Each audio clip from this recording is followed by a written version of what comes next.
Bom dia, bom dia, bom dia.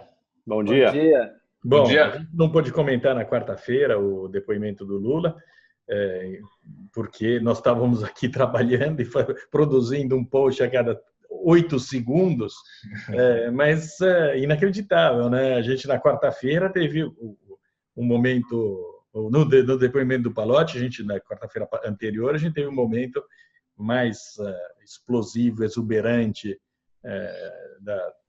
da Lava Jato, provavelmente, mas agora, com esse do Lula, a gente o cara se espatifando no chão, né? Ali, em tempo real, enquanto a gente via o vídeo, baixava as imagens e comentava, nós víamos o despedaçamento do Lula. Não só o conteúdo, né, do depoimento, que de fato ali ele estava, ao contrário do primeiro depoimento ao Moro, ele estava ali de fato como um réu, né, sem defesa, né? Até a gravata não era mais aquela gravata com as cores do Brasil, não sei se vocês notaram, né? É o que é muito interessante, simbólico, né? Mas você sabe que quando eu estava comentando ontem, o impressionante que essa moçada da Lava Jato conseguiu, né? Você imaginar o Lula naquela situação, já condenado em primeira instância no processo, né? Sendo arguido daquela maneira por uma procuradora da República que foi desrespeitada, né? Ao ser chamada de querida, né? O que mostra também a falta de formalismo, a falta de educação, né, do inquirido. Mas assim, sendo o senhor Lula, né, essa pessoa que tentaram mitificar, que tentaram transformar no melhor presidente que o Brasil já teve, num estadista de estatura mundial, né? É impressionante. Eles estão de parabéns, os policiais federais, os procuradores, o juiz. Né? Um trabalho inacreditável. E só para complementar o que você disse, a improvisação dessa gente, né? O Lula estava esperando, o Lula, o advogado deles, estavam esperando esse interrogatório há meses. Eles sabiam que seria perguntado, eles sabiam que ia ser levado como provas. Eles não tinham uma estratégia, eles não tinham eles não tinham montado um discurso minimamente plausível, verossímil, até para escamotear as perguntas. Isso fica... não, você tem razão. Isso fica muito evidente, mais evidente ainda, né, Cláudio e Felipe, quando o Moro pergunta, o Moro ou a procuradora, já não me lembro mais, a respeito dos recibos do aluguel. O Moro a procuradora. Do apartamento vizinho ao dele em São Bernardo, né? Em que ele se embanana, diz que a Marisa cuidava disso, provavelmente estava numa arca, aí vira-se assim, como se viesse para o advogado, não sei se foi pedido para o advogado. Quer dizer, como é que eles chegam, né? Como é que é possível imaginar, né, eles sendo acusados de não ter pagado o aluguel do apartamento, enfim, o recibo do aluguel, os recibos do aluguel são peça fundamental. É lógico. Que eles não têm mesmo. Apresentada. Aconteceu uma coisa nos últimos tempos, nas últimas semanas, que desestabilizou o núcleo ali, né, que é justamente o Roberto Teixeira, perdão, ter virado um investigado quase condenado, né? Isso, o Roberto Teixeira, ele é um pilar desse núcleo mafioso, né, que se criou ali com as famílias, né, com uma família do Lula, a família dele, família de Vittar, etc. Então, e o Roberto Teixeira era esse diretor jurídico, né, de todos, né? Então, ele que monta a estratégia, ele que orienta o Zanin, que orienta a filha, né, que a filha também é sócia, e ele, de fato, a gente até ficou na dúvida se aquela internação dele era simulada ou não, e eu apurei que é real, a internação foi real, ele realmente está com Parkinson, está com a saúde bastante debilitada, isso criou uma desestabilização total nesse núcleo, né? Então, já tá um brigando com o outro, virou uma confusão tamanha que isso se espelha nessa absoluta falta de estratégia, né? Imaginar que vai... Não, discutir não ter recibo. É porque não tem, né? Não é porque não entregou. Não tem. E a gênese... Foi acusado desde o ano passado, realmente não tem recibo nenhum. E a estratégia, desde sempre, já que não é impossível defender do ponto de vista criminal, né? A estratégia foi politizar, né? Tentar politizar esse troço, achando que isso ia colar, né? E não colou. Não. Mais uma vez, não colou no primeiro interrogatório, não colou nesse, perdão. E duas coisas que me chamaram muita atenção foi nessa estratégia de politizar ali o desempenho dele no interrogatório, ele chamar a procuradora de querida, né, com aquele jeito paternalista, condescendente. É uma estratégia de tentar inverter o jogo de poder ali, né, dele parecer por cima. E também com o Moro, quando ele disse que vou jantar com as minhas netas, vou almoçar com os meus filhos, eu poderei dizer a ele, fazendo uma pergunta ao Moro, se eu fui tratado aqui por um juiz imparcial, e aí o Moro diz, você é um réu, você não está em condição de fazer esse tipo de pergunta, mas a resposta é sim, ainda benevolentemente responde a ele. Quer dizer, são duas vezes que o Lula, com a habilidade política dele, como se estivesse num debate eleitoral na televisão, tenta ficar por cima dos outros, que nem ele diz lá que eu aprendi em política que não se diz o nome do outro candidato, do candidato adversário. E ele está ali naquela situação, na audiência, tentando inverter também, ficar por cima da procuradora, ficar por cima do Moro. E ele não consegue, porque ele sucumbe na parte criminal técnica, né? O Moro vem com o documento, vem com o recibo, ele fala lá do meu imposto de renda, do aluguel, ele se embola, aí o Moro vai em cima. Mas cadê, então, né, o recibo? E aí ele, no primeiro interrogatório, já tinha falado, sugerido que a Polícia Federal pudesse ter plantado prova ali no apartamento, e nesse, de novo, né, a gente reproduziu no site, estou até com a frase aqui, eu hoje, passado todos esses meses, tenho muita suspeita do comportamento da Polícia Federal nessas ocupações, que são as operações. Aí ele fala, por isso eu não posso dar crédito à cópia de um e-mail. Quer dizer, mais uma vez sugerindo qualquer plantação, porque não tem a capacidade de se defender tecnicamente. Só tem aquela atuação jurídica que se esfacela ali diante de gente preparada para refutá-lo. E no dia seguinte, nós publicamos aqui, reproduzimos os documentos que foram obtidos pelo Estadão. A gente tem uma montanha de provas que descrevem exatamente como esse pacote de propinas passou da Odebrecht para o Lula. Então, quando eles percorrem passo a passo toda a compra do prédio do Instituto Lula e de como foi pago no exterior o dinheiro depositado na conta do proprietário, e eles conseguiram rastrear todas as passagens de dinheiro, eles têm os e-mails do Roberto Teixeira, tem tudo.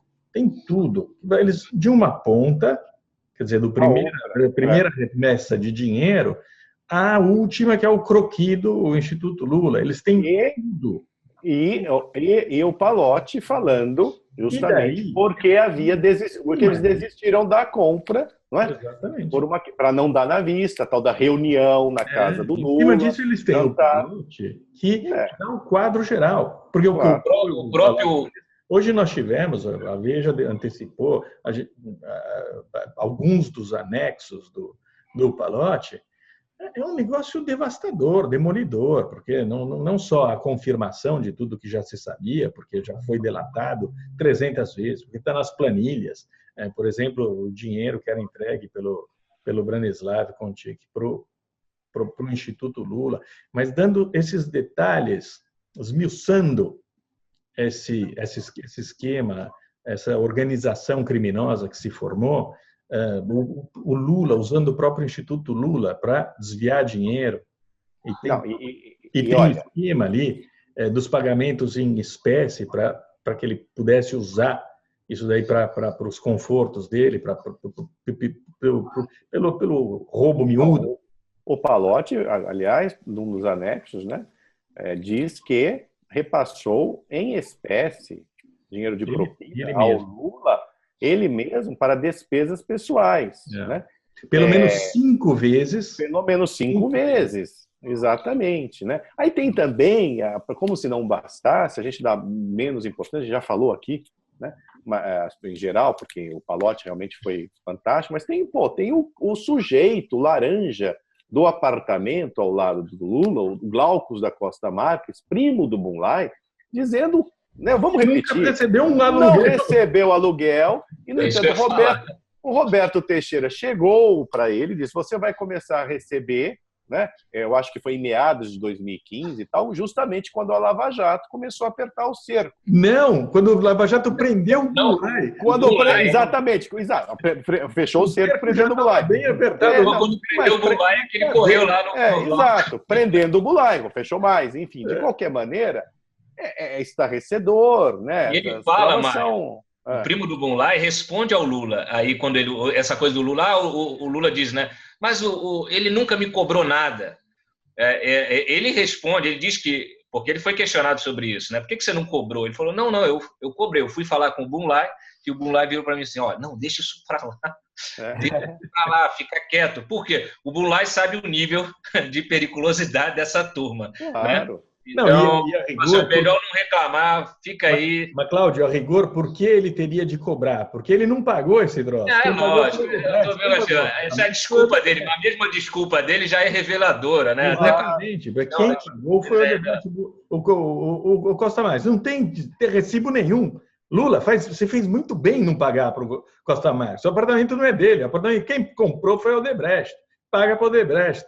Encana. Mas você sabe, Diogo, o que acontece, que eu vejo acontecer muito nesses casos assim, muitas vezes o cara, como o Lula era um imperador, né, um grande capo, todo mundo rendia, né, respeito, admiração a esse cara, e esses caras todos que ficam no entorno ali esperando também colher algumas migalhas, né, de todos esses roubos, essas negociatas, para um cara como o Glaucus, é motivo de orgulho ele servir de laranja. Claro. Não precisa nem que o Lula fale com ele mesmo, não, basta que o Roberto Teixeira faça o que ele fez. Quando ele fala assim, olha, vem aqui, ó, tem um negócio aqui, eu preciso de você, não sei o quê, o cara se serve como um soldado do esquema, e aí acha que vai ganhar 800 pau, né, nesse negócio da Haberbeck, e depois o Roberto Teixeira cobra de volta o dinheiro. E ele fica pianinho, porque no final das contas ele está sendo usado, né? Ele está sendo usado, como eles usam e vão usando todo mundo, né? No final das contas vão usando. Nem todos têm, vamos dizer assim, aquela categoria de sentar para negociar, não. Eu só vou ser laranja se você me pagar 10 milhões. Que categoria, hein? Não é? Tem que ter categoria para lidar com essa gente. E no caso dele, não. O cara está até feliz. Ele é usado, nego dá uma carcada. Mas eu já disse isso em relação a psicologia aí, se a gente for entrar nesse campo, é mais ou menos a do Rocha Loures. Sendo que o Rocha Loures, em relação ao Temer, nem precisava de dinheiro, porque é de uma família muito rica. O cara rico, pô. Mas ele quis, entendeu? Quis participar da turma, achou legal. Aliás, por falar nessa denúncia de ontem, do Janot, que eu acho que a gente tem que abordar também, o dado mais interessante disso, né, é que, na descrição, ele fala o que é a verdade absoluta. O esquema foi montado para eleger o Lula. A organização criminosa, ele estabeleceu, parece uma coisa de só menos, já muito sabida, mas é interessante quando você vê isso formalizado. Ou seja, a organização criminosa se formou para eleger o Lula, elegeu o Lula, né? Isso é um dado importante. Não é que a organização criminosa se formou depois, no entender do Janot ali, da Procuradoria-Geral da República, depois da eleição do Lula. Não, foi feita para eleger o Lula, depois foram agregados PMDB e PP, sai o Lula, sai a Dilma, o PT sai do poder, é saído do poder, né? E o senhor Michel Temer, segundo o Procurador-Geral da República, né, assume o comando do esquema, agora, principalmente no Ministério da Integração Nacional e da Agricultura.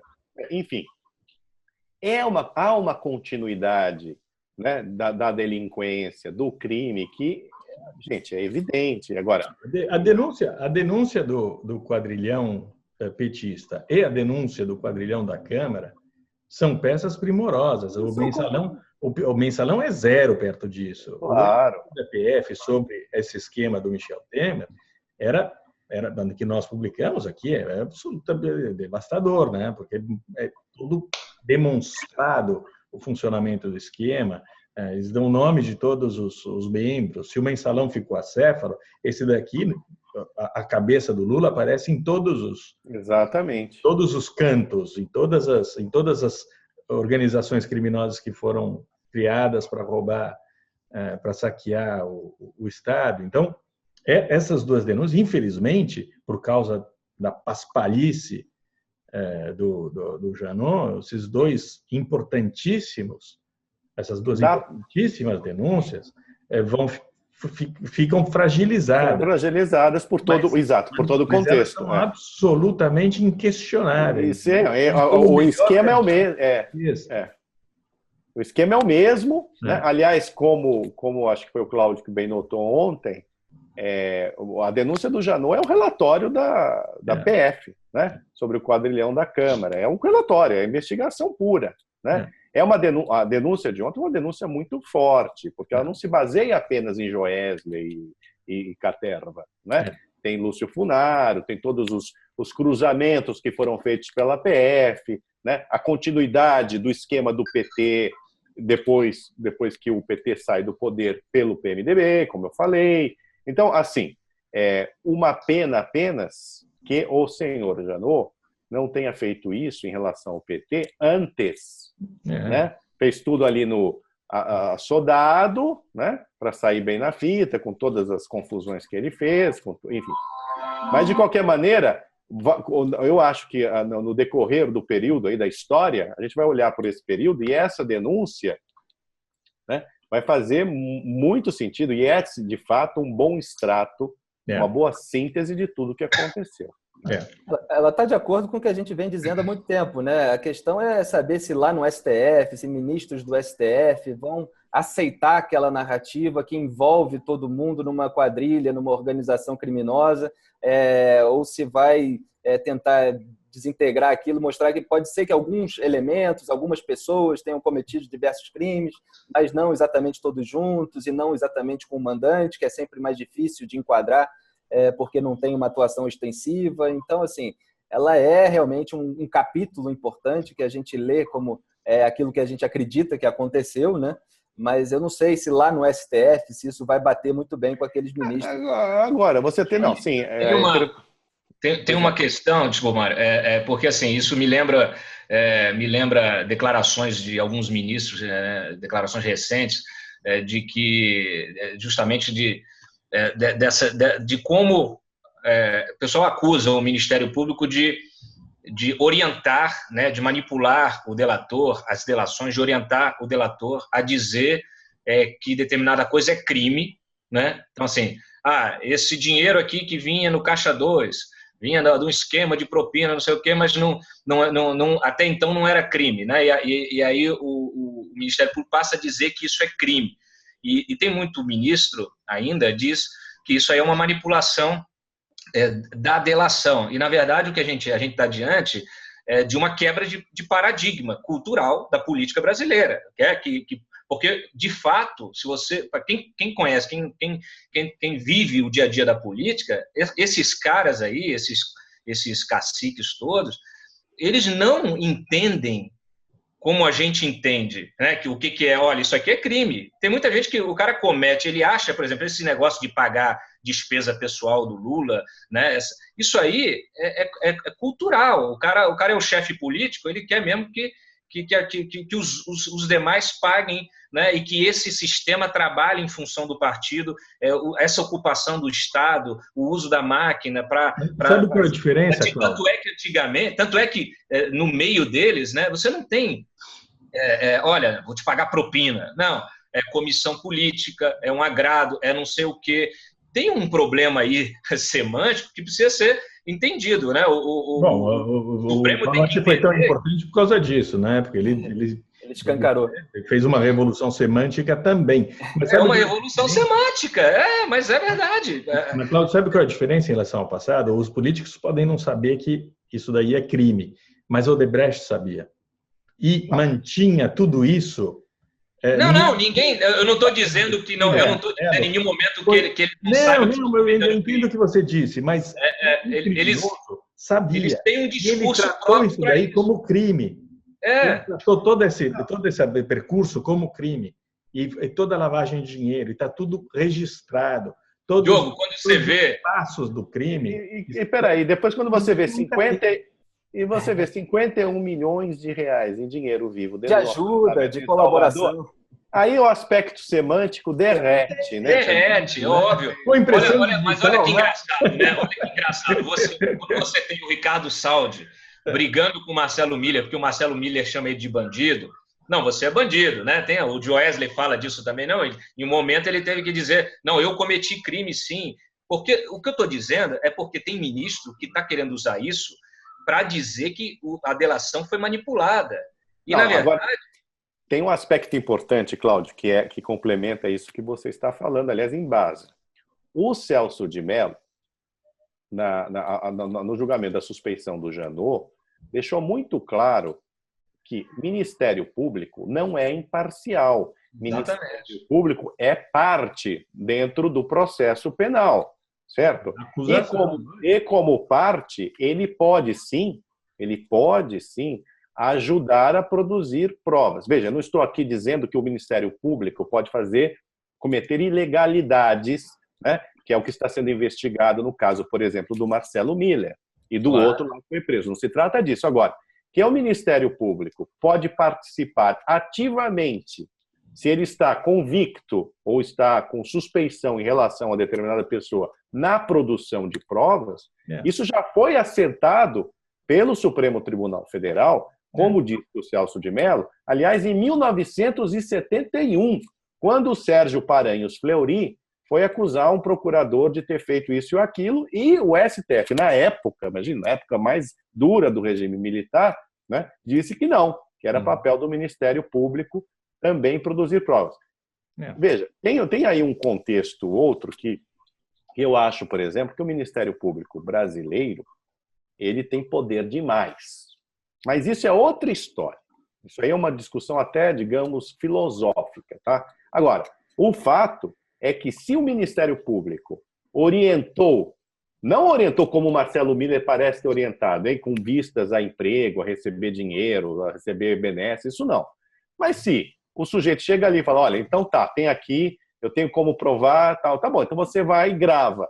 Isso não configura necessariamente uma ilegalidade, não. Mário, quer ver um exemplo claro de como isso é usado? Por exemplo, o próprio Joesley, ele pagou 2 milhões para o Palocci. Disse que não foi, que pagou para manter a relação, né? De agrado ali, para manter a relação, sem nenhuma contrapartida. Pagou não sei quanto também para o sócio do Zé Eduardo Cardoso, também para manter relação. Pagou 2 milhões para o Instituto Lula, que o Okamoto pediu, ele foi, passou o cheque, pagou também com essa coisa de... Aí você questiona, e eu questionei, inclusive, eu falei assim, olha, vem cá, você doou, você pagou 2 milhões, né? Não, 2 milhões. Não, no Joés é 2 milhões. Vamos lá, 2 milhões, você pagou 2 milhões para o Gilmar para o IDP, para o Instituto, você botou 2 milhões de reais no IDP de patrocínio. Por quê? Eu questionei ele um dia. Por que você fez isso? Ele falou, não, porque veio a Dalídia aqui, bateu na porta da gente e pediu patrocínio. Eu falei, e aí? Ele falou, tu acha que eu vou negar um dinheiro de patrocínio para o Instituto do ministro do Supremo? Não vou, porque eu não quero ter problema lá na frente. Isso é a cabeça do criminoso. Eu falei, tá bom, no caso do Lula, por que você doou 2 milhões? Porque, é o Lula, né? Vou lá, dou 2 milhões. Por que o Palocci? Não, o Palocci...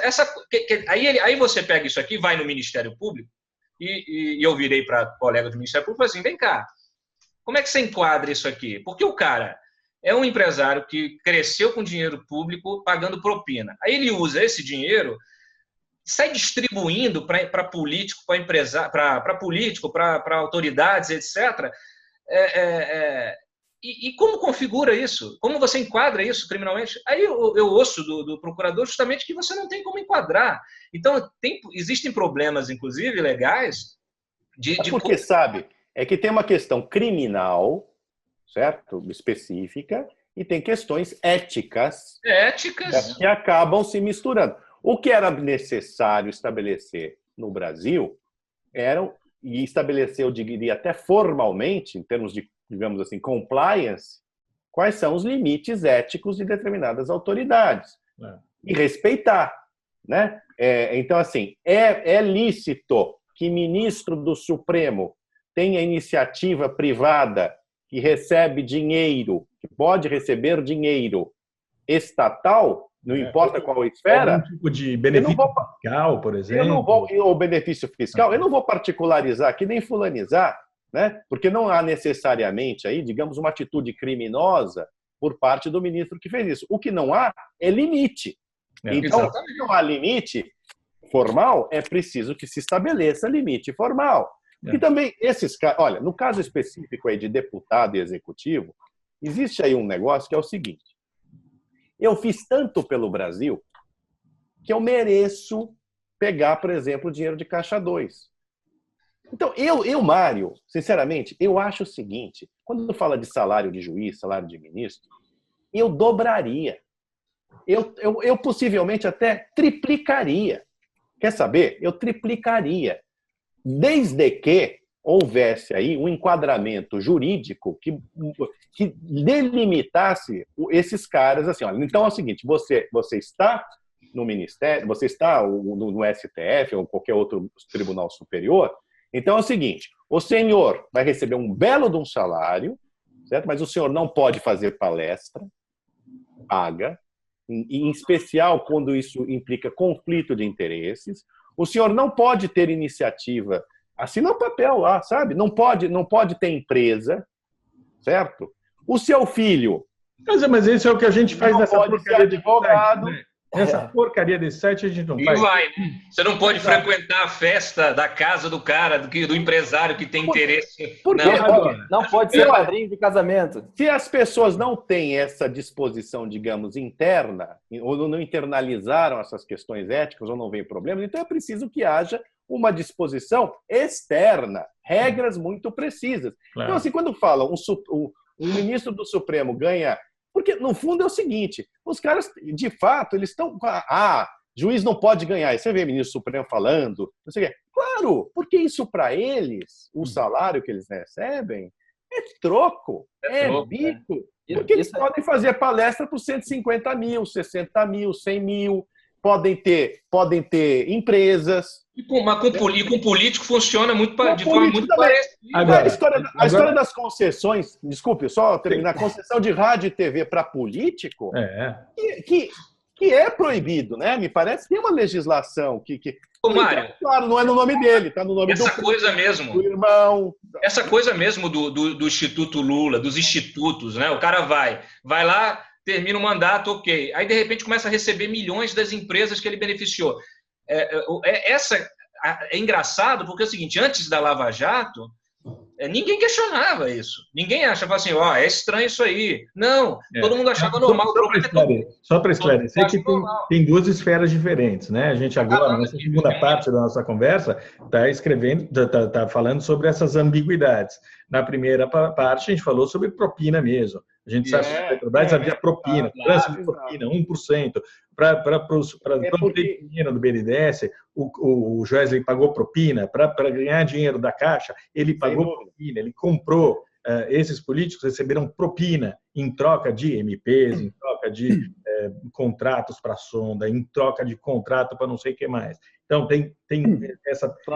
O Pallotti falou que o ministro do STJ recebeu 5 paus para melar Castelo de Areia. Isso é crime. Então, tem as imoralidades em todos os níveis que chegam à ilegalidade. Só para complementar que o Cláudio disse, que o Mário disse, que o Ricardo... A gente falou demais, acabou o nosso tempo. Eu toda vez aviso, está acabando. Hoje acabou. Vamos complementar, vamos fechar o nosso... O Felipe estava concluindo o resto. Eu só ia complementar, eu estava vendo que estava less than a minute, estava faltando menos de 1 minuto. Eu ia falar muito rapidamente que o Cláudio e o Mário falaram sobre aquilo que o Ricardo Saldi chamou em depoimento ao Ministério Público de reservatório da boa vontade. Né? Esse dinheiro que eles pagam não para uma contrapartida específica, mas para ficar de bem com aquela pessoa, para quem sabe ser ajudado lá na frente. Né? E apenas comentar aquilo que o Mário disse sobre o eu mereço, que isso é praticamente a regra a moral petista, né? Eles acreditam que por serem os defensores da justiça social... Mas não só petista, viu, Felipe? Com certeza, Isso eu ouço desde que a moral eu comecei a política trabalhar. do Brasil é essa, a moral política do Brasil. No PT isso se consagrou sem dúvida, até o limite. Porque havia também um projeto de poder, né, do PT, autoritário, né, em que eles arrecadavam também para se perpetuar lá. E sobre a reserva de propinas, isso também é disseminado, né, em todos os partidos, em todas as empresas. A Odebrecht fala isso muito claramente. Eles tinham o pacote de propinas do Lula, o pacote de propinas do PT, e algumas das rendas desse grande pacotaço, a arrecadação foi feita com contrapartidas em alguns casos específicos, mas eles tinham um volume, o Marcelo Odebrecht sempre fala, né? Eu estabelecia um volume de dinheiro que me parecia congruo em troca de tudo. Quer dizer, era um pacotão, todos os negócios que nós tínhamos com o governo, em particular para que o governo desse os contratos e não atrapalhasse com outros contratos, né? E essa é a técnica do achaque. Você atrapalha e ganha mais dinheiro em troca disso. O eu mereço, na verdade, é o pensamento por trás do político que rouba, mas faz, né? Aquela velha tese do rouba, mas faz, que a militância petista que se mantém apoiando o Lula, esses 30%, provavelmente acredita, né? Claro que tem uma parte ali ludibriada, mais ignorante, mas tem a militância mesmo que rouba, mas faz, justiça social, vale tudo, vale roubar e tal. E será que o Lula ainda tem 30%? Acreditarem que merece. Pois eu tava pensando, o que você tem em geral, né, estatisticamente, acho no que eleitorado, 30% do eleitorado, ou perto de 30%, é de esquerda, então votará no candidato de esquerda. Mas eu acho, viu, Felipe, que nesses 30%, vamos arredondar, brasileiros, eu acho que o Lula já não tem mais tanto apoio assim, viu? Vide a caravana no Nordeste, os poucos mortadelas que ele conseguiu arrebanhar para ir a Curitiba, e mesmo o PT já está falando claramente, dando o Lula como morto politicamente, né? Porque vocês imaginam, no horário eleitoral, só aquele trecho do Pallotti, e mais o que virá, né? Mas só aquele trecho que já temos, né?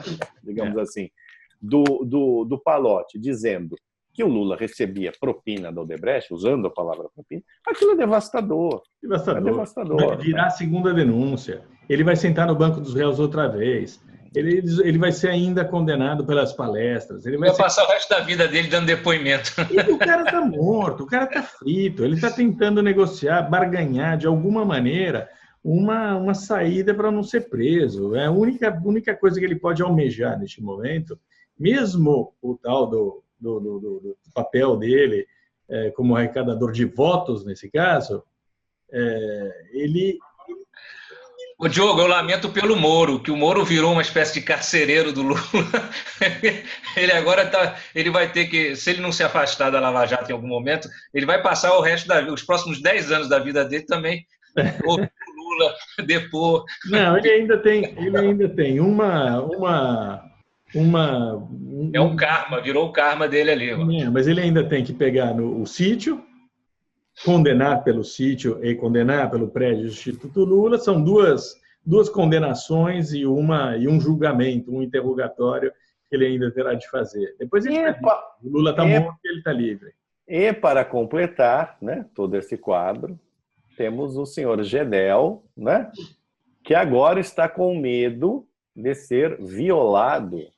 A Papuda deve contribuir bastante para ele apressar, eu imagino, né, a delação dele, né? Porque tudo isso que foi dito pelo Jano ontem, que a gente já falou aqui, que compõe um quadro, tudo isso ainda ficará menos forte, né? Digamos assim, se o Gedel falar, né? O jacaré, o boca de jacaré está com medo dos piranhos da Papuda.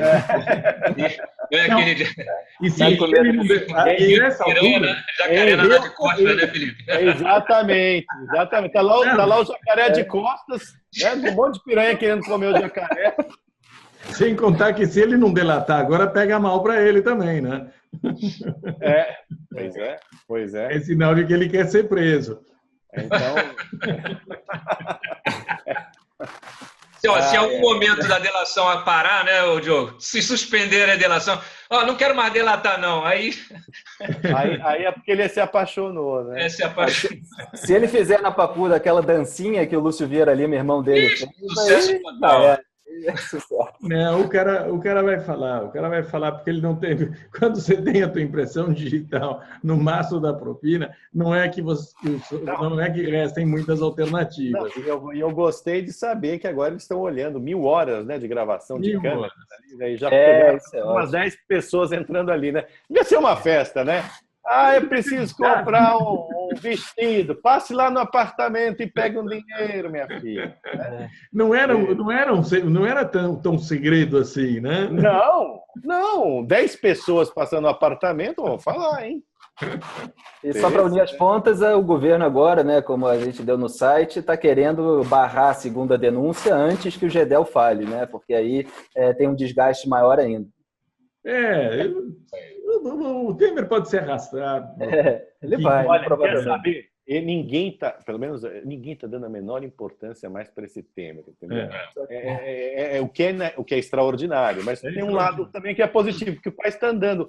De fato, o Temer conseguiu ser um presidente sem a menor... Decorativo, né? É um presidente decorativo. Não tem a menor importância o Temer. É por isso que eu acho engraçado quem defende o Temer. Não, o país vai entrar em convulsão. O Temer... Nada, gente, nada. As pessoas querem saber do que interessa, que é o Lula. Quem defende o Temer é só o Elcinho Mou. É isso. Né? Que vai se enrolar também. Vai se enrolar. Pois é. Bom.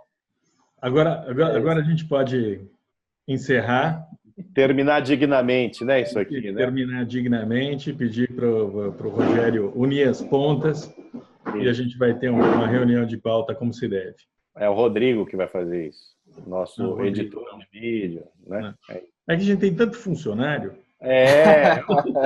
Olha, não fala isso não, porque além de não ser verdade, aí os nossos inimigos vão dizer assim, estão nadando em dinheiro, a conta de padaria todo dia, senhor, não é brincadeira, não. Nadando em dinheiro, né? Protagonista com impressão digital. É isso. Maços e maços de dinheiro, toda a nossa especulação, né? A gente que ganha de político, ganha arrecada com anúncio de governo, é isso? Nosso sócio que dá dinheiro para as pampas para a gente, é uma beleza. Isso, né? A gente especula com dólar. Olha, o único que muda de cenário. Você é uma espécie de Wesley Batista, eu sou o Wesley. Exatamente. O Ricardo Saúde, né? E o Felipe o Francisco Assis. O Felipe é o Francisco Assis. É o Felipe. Eu estou querendo descobrir onde é que está esse reservatório da boa vontade aí, que eu também quero uma parte dele. É isso aí. Pelo que eu vejo, você está trabalhando na cozinha. É a cozinha isso daí? Não, né? Ali é a cozinha. É o meu flat aqui em São Paulo. O Felipe é o único que muda de cenário, toda hora está num cenário diferente. Às vezes aqui em São Paulo, às vezes lá no Rio, né? Com os meus livros atrás, é bem mais imponente. Aqui com cozinha de flat. Eu mudava, ainda vou mudar. Eu ia de vez em quando aparecia lá em Paris, né? Eu espero poder ir ainda. Mas olha, gente, o apartamento lá não é meu, não, é da minha mulher, viu? Não tem nada a ver com isso. Eu já comprei o pacote. Né? Não fala em pacote. Você nem consegue entrar no apartamento. Esse sofá é seu, né? Esse sofá é seu. Bate nos euros. Bato nos euros, aquele monte de euro ali espalhado na sala. Nem para pôr um colchonete. Esse sofá é seu, né, Mário? Isso aqui tudo é meu. É o mesmo sofá desde o início. Vai, é o mesmo sofá. Mesmo sofá. Mas, enfim, é isso aí, pessoal. Então tá bom. Tchau, bom fim de semana. Tchau.